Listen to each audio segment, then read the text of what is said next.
کیونکہ ٹریننگز کا انٹرویو میں نہیں کرتا تھا، اس لیے اس لڑکی کا مجھ سے آمنا سامنا نہ ہوا، اور جس دن اسے کمپنی جوائن کی اس سے دوسرے دن مجھے معلوم ہوا کہ میری کمپنی میں وہ آتی ہے، اور اب میری امپلائی ہونے کی وجہ سے وہ میرے ہر سوال کا جواب دینے کی پابند تھی۔ میں نے اسے اپنے کیبن میں بلایا، مجھے دیکھتی ہی اس کی آنکھوں میں خوف نظر آنے لگا۔ اس نے مجھے ششدر کر دیا۔ میں نے اسے پوچھا کہ مجھ سے کیوں خوف زدہ ہو، میں نے اس کو ایسے کیا کہا ہے، لیکن وہ کمرہ چھوڑ کر باہر چلی گئی، اور اگلے 2 گھنٹے میں اس کا ریزگنیشن لیٹر میری ٹیبل پر موجود تھا۔ اس چیز نے مجھے اور حیران کر دیا۔ اب تو میں پاگلوں کی طرح اس کے پیچھے بھاگ رہا تھا، یہاں تک کہ میں اپنے گھر میں بھی میں نے بتا دیا کہ مجھے لڑکی پسند آ گئی ہے۔ میری ماں تو ہر قسم کی لڑکی کو قبول کرنے کو تیار تھی جو میری پسند تھی، لیکن میں نے ایک شرط لگا دی کہ جب رشتہ لے کر جائیں گے میرے بارے میں اس لڑکی کو کچھ نہیں بتائیں گے، ورنہ رشتے سے انکار کر دے گی۔ اور انہوں نے ایک رشتہ کروانے والی آنٹی کے توسط سے اس گھر میں رشتہ بھیج دیا۔ مجھے نہیں معلوم کہ میری ماں نے کیا کہا، لڑکی نے کیا کہا اور کیسے یہ سب کچھ ہوا، بس 1 ماہ کے اندر میرا اس سے رشتہ ہو چکا تھا۔ لیکن رشتہ ہونے کے بعد بھی میں نے اسے بات کرنے کی کوشش نہیں کی، کیونکہ میرے ذہن میں ایک ڈر سا تھا کہ اگر میں اس کے سامنے آیا تو کہیں وہ رشتے سے انکار ہی نہ کر دے۔ اور سچ بات تو یہ ہے کہ میں اب صرف اس سے دور نہیں رہ سکتا تھا۔ وہ مجھ سے کیوں ڈرتی ہے، یہ مجھ سے کیوں خوفزدہ ہے، یہ سب باتیں میں پوچھنا چاہتا تھا۔ لیکن جب وہ میری محرم بن چکی ہو، جب وہ مجھ سے کچھ نہ چھپائے، اور اس کے لیے ضروری تھا کہ میں جلد شادی پر زور دوں۔ میری والدہ کو بھی شادی کی جلدی تھی، اور ان لوگوں نے بھی کچھ خاص منع نہیں کیا، اس لیے تقریباً 1 ماہ بعد ہی میری شادی ہونا طے پا گئی۔ میری ماں سمیت سب کو لگتا تھا کیونکہ میں یہ شادی اپنی مرضی سے کر رہا ہوں، اس لیے یقیناً لڑکی سے رابطے میں ہوں گا، لیکن حقیقت کیا ہے یہ میں ہی جانتا تھا۔ میں چاہتا ہی نہیں تھا کہ اس میں رابطے میں رہوں یا میرے بارے میں کوئی بات جانے، کیونکہ میرے دل میں عجیب ڈر تھا کہ وہ اس رشتے سے انکار کر دے گی۔ وہ میرے بارے میں کچھ نہیں جانتی تھی، جبکہ میں بھی اس کے بارے میں صرف اس کے نام کے علاوہ کچھ خاص نہیں جانتا تھا۔ مجھے شادی کے دن کا انتظار تھا، اور پھر آخر کار شادی کا دن بھی آ گیا، اور میں بہت زیادہ خوش تھا۔ جسے میں نے چاہا تھا اسے آج پا لیا تھا، اور سب سے بڑی بات یہ تھی کہ میں نے اسے محرم بنانے سے پہلے اس سے بات تک نہیں کی تھی۔ اس لیے مجھے بہت زیادہ اس بات کا تجسس تھا کہ وہ میرے پاس آئے گی اور میں اس سے بات کروں گا، لیکن اللہ پاک نے ہمارے لیے کیا سوچ رکھا ہے یہ میں نہیں جانتا تھا۔ اور شادی کے بعد اس کو جب سٹیج پر لایا گیا تو اس نے میری طرف نظر اٹھا کر نہیں دیکھا تھا، شاید یہ شرم و حیا تھی یا کچھ بھی، لیکن جب عارضی مذہب کی رسم کی گئی تو اس وقت بھی مجھے اس کی آنکھوں میں شدید قسم کا خوف نظر آیا، اور وہ بے یقینی بھی، جیسے اس کو بالکل یقین نہیں آ رہا ہو کہ میں اس کا دلہا ہوں۔ لیکن میں تو یکٹک اس کو دیکھے جا رہا تھا، کیونکہ آج اس کو دیکھنے کا میرا پورا حق تھا۔ اور پھر کچھ دیر بعد ہی رخصتی کا شور اٹھا، لیکن ہر قدم پر ہی مجھے محسوس ہو رہا تھا کہ وہ لڑکی شدید پریشان ہے، اور پریشان سے زیادہ خوفزدہ ہے۔ لیکن میں اس کا یہ ڈر خوف دور کرنا چاہتا تھا۔ مجھے انتظار تھا کہ وہ مجھ سے بات کرے اور میں اسے اپنے بارے میں کلیئر کروں تاکہ اس کا یہ خوف ختم ہو۔ مجھے 100% یقین تھا کہ میں اس کو اپنے پیار اور محبت سے اس خوف سے نکالوں گا، لیکن مجھے کیا معلوم تھا کہ یہ وہ خوف ہے جو میری آئندہ آنے والی زندگی کو خوف زدہ کر دے گا۔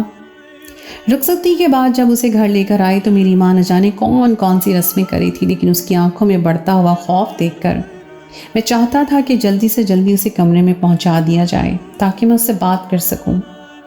میں ہر ممکن طریقے سے کوشش کر رہا تھا کہ زہرا کو اپنی طرف سے اس مصیبت پریشانی نہ دوں، لیکن اس کی آنکھوں کا خوف کیسے دور کرتا جو کم ہی نہیں ہو رہا تھا۔ جب اسے کمرے میں لے کر گئے تو میرے دوستوں نے گھیر لیا، وہ سب اپنی شرارت میں تھے، لیکن میں جانتا تھا یہ شرارت شاید مجھے راس نہیں آئے گی، اس لیے بڑی مشکل سے ان سے جان چھڑا کر جلدی سے جلدی کمرے میں بھاگا، اور کمرے میں پہنچنے سے پہلے ہی میں نے ذہن میں وہ ساری باتیں تیار کر لی تھیں جس کے ذریعے میں اس کو ریلیکس کر سکوں اور اس کے ذہن سے اپنے بارے میں خوف نکال سکوں۔ میں بڑی خوشی خوشی اپنے حجلہ عروسی میں داخل ہوا، اور وہ بھی روایتی دلہنوں کی طرح گھونگھٹ کر کے بیٹھی ہوئی تھی۔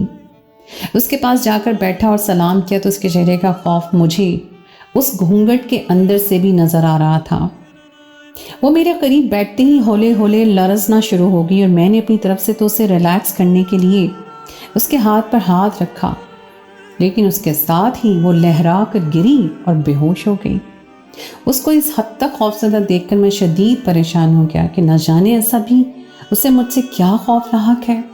سنا تو تھا کہ لڑکیاں اپنی زندگی کو لے کر خوفزدہ ہوتی ہیں اور کچھ لڑکیاں لڑکوں سے بھی زیادہ خوفزدہ ہوتی ہیں۔ یہ ساری باتیں میں جانتا تھا، لیکن کوئی اتنا بھی شدید خوفزدہ ہو سکتا ہے یہ میں نہیں جانتا تھا۔ لیکن کوئی اتنا زیادہ خوف میں کیسے رہ سکتا ہے کہ اپنے ہوش و حواس کھو بیٹھے؟ اس قسم کی بات کسی کو معلوم ہو، اس لیے میں نے اپنی طرف سے ہر ممکن کوشش کی کہ وہ ہوش میں آ جائے، لیکن وہ بالکل ہوش میں نہیں آ رہی تھی۔ اس لیے مجبوراً مجھے اسے لے کے ہاسپٹل جانا پڑا۔ اپنے ساتھ ماں کو بھی گاڑی میں لے کر گیا۔ گھر میں بہت سے مہمان موجود تھے، لیکن میں نے کسی کو کانوں کان خبر نہ ہونی تھی۔ میری والدہ بیوی کو بے ہوش دیکھ کر شدید پریشان ہو رہی تھی اور ہاسپٹل میں جب اس کو یوں آدھی رات کی دلہن کے لباس میں دیکھا گیا تو فوراً ہی سب الرٹ ہو گئے۔ ڈاکٹر نے اس کو مکمل طور پر چیک کیا اور انہوں نے بتایا کہ شدید خوف سے یا ذہنی دباؤ سے بے ہوش ہو گئی ہے، اور سب کو یہ معلوم تھا کہ لڑکیاں شادی کا دباؤ لے لیتی ہیں، اس لیے سب نے اس بات کو نارمل ہی لیا، لیکن حقیقت کیا ہے وہ میں نہیں جانتا۔ ڈاکٹر نے اسے مختلف انجیکشن وغیرہ دی اور کہا یہ 2 گھنٹوں تک ہوش میں آ جائے گی۔ وہ 2 گھنٹے میں نے کیسے گزارے یہ میں جانتا تھا۔ ڈاکٹر نے مختلف ٹیسٹ لے لیے اور کہا کہ صبح ان کی رپورٹ لے لی جائے۔ میں تو 2 گھنٹے بعد اس کو ہوش میں آنے پر ہی واپس گھر لے آیا اور اس کی طبیعت کے پیش نظر اس سے کوئی بات نہ کی۔ وہ بھی خاموشی سے کپڑے بدل کر لیٹ گئی اور سو گئی، اور ہماری گولڈن نائٹ ایسی ہاسپٹل کے چکر میں خراب ہو چکی تھی۔ مجھے اس بات کا دکھ نہیں تھا، مجھے تو صرف ایک بات کی پریشانی تھی کہ آخر میری بیوی اتنی شدید خوفزدہ کیوں ہے، اور میں یہ بات ہر صورت میں جاننا چاہتا تھا۔ دوسرے دن شام میں ولیمہ تھا، لیکن میں اس کی صحبت کو لے کر کسی قسم کی کمپیئرنگ کی حالت میں نہیں تھا، اس لیے میں صبح کسی کو بتائے بغیر ہاسپٹل میں رپورٹ لینے پہنچ گیا۔ لیکن ریسیپشن سے مجھے رپورٹ دینے کے بجائے ڈاکٹر کے کمرے میں بھیج دیا گیا۔ اس بات نے مجھے اور زیادہ پریشان کر دیا کہ نہ جانے میری بیوی ایسی کون سی بیماری میں مبتلا ہے۔ ڈاکٹر نے مجھے دیکھتے ہی کہا کہ میں آپ کو جو خبر دینے جا رہی ہوں وہ آپ کو پورے صبر و تحمل سے سننی ہوگی۔ میں نے خود کو ہر قسم کی بری خبر کے لیے تیار کر لیا، یہاں تک کہ میں نے سوچ لیا کہ میں ہمیشہ اپنی بیوی کا ساتھ دوں گا اور جس طرح ہوا اس کا بڑے سے بڑے ڈاکٹر سے علاج کرواؤں گا، کیونکہ پیسوں کی مجھے کمی نہیں تھی۔ لیکن ڈاکٹر نے جو بات بتائی وہ بات تو میرے وہم و گمان میں بھی نہیں تھی۔ ڈاکٹر نے بتایا کہ آپ کی بیوی حاملہ ہے اور وہ تقریباً 3 سے 4 ہفتوں کے عمل سے ہے، اور اس بات نے میرے قدموں کے نیچے سے زمین سرکا دی۔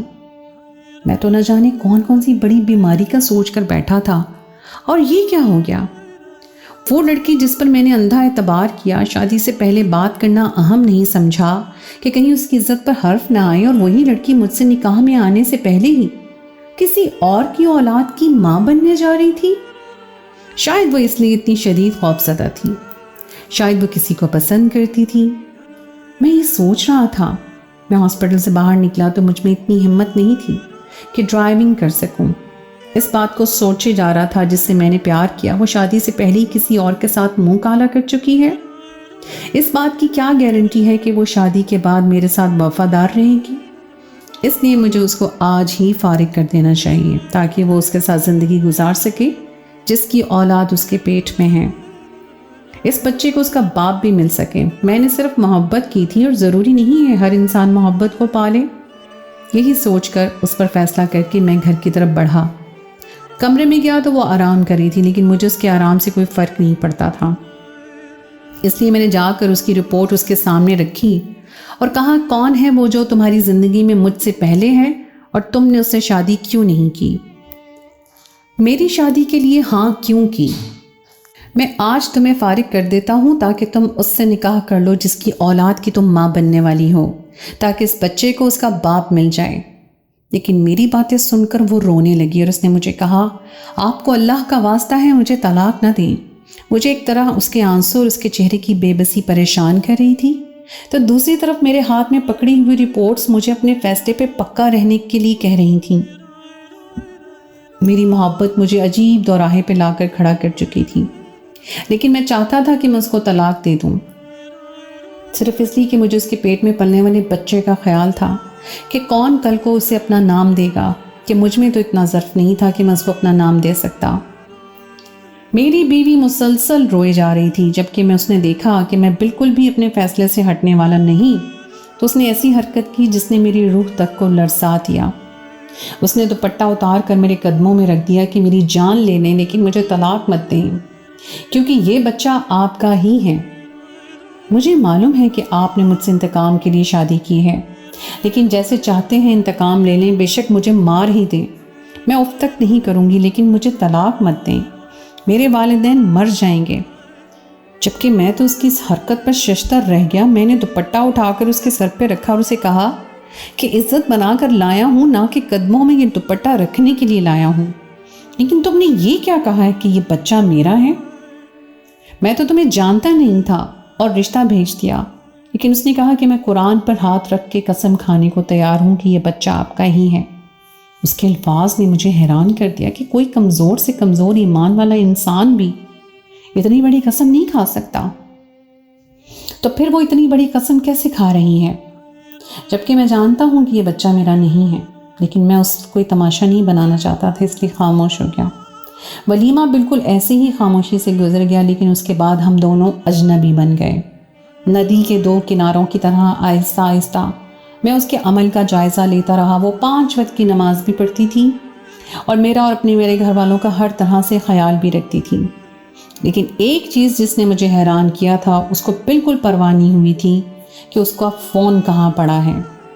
باہر بھی وہ میرے ساتھ جاتی تھی۔ مجھے حیرت ہوتی تھی اس کی زندگی میں کوئی اور ہے تو کم از کم اس سے بات تو کرتی۔ میرے صبر کا پیمانہ لیوریز ہو گیا اور 1 ہفتے کے بعد ہی میں نے اس خاموشی سے اپنے پاس بٹھایا اور کہا کہ یہاں بیٹھ کر مجھے سب کچھ سچ سچ بتاؤ، جو کچھ تمہارے ساتھ ہوا ہے، اور جو تم نے اس دن کہا کہ یہ بچہ میرا ہے، تم یہ بات کیسے کر سکتی ہو؟ لیکن اس سے پہلے میں تمہیں اپنی طرف کی کہانی سناتا ہوں۔ جب میں نے اسے بتایا کہ میں نے تمہیں فرسٹ ٹائم لائبریری میں دیکھا تھا اور اس کے بعد تمہارے بارے میں معلومات لیں اور اپنی ماں کو بتا دیا اور تم سے شادی کر لی، بس میری طرف کی اتنی ہی کہانی ہے، تو وہ حیران ہونے لگی۔ وہ کہنے لگی کہ اس شہر میں تو تم نے پہلی دفعہ لائبریری میں مجھے دیکھا ہے، لیکن پچھلے شہر سے تم دیکھتے رہے ہو، وہ کیا ہے؟ اس پر میں نے کہا کہ اس شہر میں تو میں کبھی باہر گیا ہی نہیں، میں نے تو اسی شہر سے تعلیم حاصل کی تھی اور بزنس ڈگری تو لندن سے لی تھی۔ وہ جس شہر کا نام لے رہی ہے وہاں تو میں کبھی بزنس ڈیل کے لیے جاؤں تو جاؤں، لیکن وہاں تو یہ لڑکی کبھی نظر بھی نہیں آئی تھی۔ اس پر مجھے اس نے کہا یہ سچ نہیں ہے۔ میں نے اس کو کہا کہ تم اپنی طرف کی کہانی سناؤ، بے شک تم مجھے ہی سمجھو کہ وہ میں ہی تھا، لیکن تم مجھے بتاؤ کہ تمہارے ساتھ کیا ہوا ہے۔ اس نے بتایا کہ کالج میں ایک لڑکا مجھے پسند آ گیا تھا اور وہ بھی مجھے پسند کرتا تھا، جیسے سب کی نارمل دوستی ہوتی ہے، ہماری بھی ویسے ہی تھی اور ہم دونوں بہت اچھے دوست تھے، لیکن صرف دوست، آہستہ آہستہ یہ دوستی پسندیدگی میں بدلنے لگی۔ میرے والدین بھی اس بات کو جانتے تھے اور انہوں نے کوئی اعتراض نہیں کیا، کیونکہ وہ لڑکا بھی بہت اچھا تھا اور ہم نے ہمیشہ دوستی کی حد میں رہ کر بات کی تھی کہ بغیر کسی کو بتائے باہر ملنے نہیں گئے۔ ہماری ملاقات کالج میں ہوا کرتی تھی، اور لیکن جب میرا کالج کا آخری سال تھا تب اس لڑکے کی کچھ اور آوارہ دوستوں سے دوستی ہو گئی، جن میں تم بھی تھے، اور پھر ان لوگوں نے نہ جانے اس کو کیسے نشے کی راہ پر لگا دیا کہ وہ مجھے کسی بھی بیچنے پر تیار ہو گیا اور میری قیمت لگا دی۔ لیکن میری قسمت اس وقت شاید اچھی تھی کہ مجھے یہ بات پہلے ہی معلوم ہو گئی کہ وہ جب فون پر تم سے بات کر رہا تھا اس وقت میں پیچھے ہی کھڑی تھی اور سن رہی تھی۔ اس نے مجھے پہلی دفعہ ڈنر کے لیے انوائٹ کیا تھا اور میرے والدین نے بھی اجازت دے دی تھی، کیونکہ وہ لوگ چاہتے تھے کہ ڈگری کمپلیٹ ہونے کے فوراً بعد میری شادی ہو جائے، اور اس کو میں یہ بتانے آئی تھی کہ مجھے اجازت مل گئی ہے، لیکن اس کی بات سننے کے بعد مجھے معلوم ہو گیا کہ یہ ڈنر نہیں ہے، بلکہ یہ تمہاری بھول ہے جو مجھے بھیجنا چاہتا ہے۔ میں نے امی کو بتایا، وہ بھی بہت پریشان ہو گئی۔ ہم تو پہلے ہی کرائے کے گھر میں رہتے تھے۔ مجھے رات کو اس کی بہت کالز آتی رہی اور میں نے اسے یہی کہا کہ میری ماں کی طبیعت خراب ہو گئی ہے، اس لیے میں نہیں آ سکتی۔ اس کی وجہ سے میں نے 1 ہفتہ چھٹیاں کی اور ہم نے اسے ایک ہفتے کے دوران سب کچھ وہاں سے وائنڈ اپ کیا اور اس شہر میں آ گئے۔ مجھے لگتا تھا میں بچ گئی ہوں، سب کچھ ختم ہو گیا ہے، لیکن یہیں پر میں نے تمہیں دیکھا اور پریشان ہو گئی۔ اس کے بعد میں نے گھر سے نکلنا چھوڑ دیا، لیکن ماں باپ کو یہ بتا کر میں پریشان نہیں کر سکتی تھی۔ اور جب ایک دن میں مارکیٹ گئی تو تم نے مجھے اغوا کر لیا اور میرے ساتھ زبردستی کی تھی۔ تم نے بتایا تھا کہ تم میری قیمت ادا کر چکے ہو، اور یہ بات میں والدین کو نہیں بتا سکتی تھی۔ اور یہ میری کوکھ میں پلنے والا بچہ وہی ہے۔ اس پر میں نے اسے بتایا کہ میں بالکل نہیں ہوں۔ اس نے مجھے اپنے دوست کا نمبر دے دیا۔ میں نے وہیں بیٹھے بیٹھے اپنے ایک پولیس والے دوست سے اس نمبر کی ڈیٹیل نکلوائی اور ان کا جن سے زیادہ رابطہ تھا ان لڑکوں کی ڈیٹیل نکلوائی۔ اور جب ان کے فون نمبر، ان کی تصویریں میرے پاس اگلے گھنٹوں تک آ چکی تھیں، اور ان تصویروں میں اپنی تصویر دیکھ کر میں حیران اور پریشان رہ گیا، کیونکہ وہ لڑکا ہوں بہو میرے جیسا تھا، لیکن وہ میں نہیں تھا۔ اور میں نے اپنی بیوی کو یہ بات بتا دی، اور پھر اس پولیس والے کی مدد سے جب میں نے اس لڑکے کو اغوا کروایا تو معلوم ہوا کہ وہ اپنے والدین کا اکلوتا بیٹا ہے۔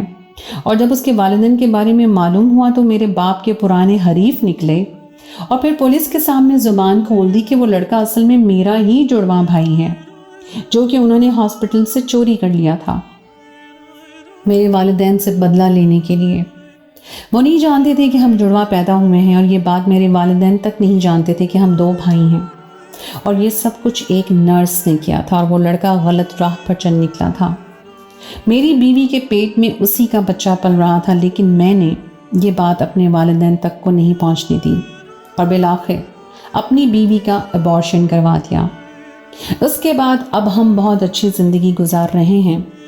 میں اپنے بھائی کو بھول چکا ہوں، جو ہے تو میرا خون، لیکن غلط راہ پر چل نکلا ہے، اور آج ہم دونوں ہی اپنی زندگی میں بہت خوش ہیں۔ تو دوستو، یہ تھی میری آج کی کہانی۔ امید ہے آپ کو آج کی کہانی پسند آئی ہوگی۔ کہانی اچھی لگے تو اس کو لائک ضرور کیجیے، اپنے دوستوں کے ساتھ شیئر کیجیے، اور اگر آپ نے ابھی تک میرے چینل کو سبسکرائب نہیں کیا تو پھر ابھی فوراً میرے چینل کو سبسکرائب کر دیجیے، اور ساتھ ہی لگے بیل کے بٹن کو بھی پریس کر دیں تاکہ آپ کو میری آئندہ آنے والی کہانی کا نوٹیفیکیشن پر وقت مل سکے۔ سنو ذرا کو سنتے رہنے کا بہت بہت شکریہ۔ اگلی کہانی تک کے لیے دیجیے اجازت۔ خدائے پیمان۔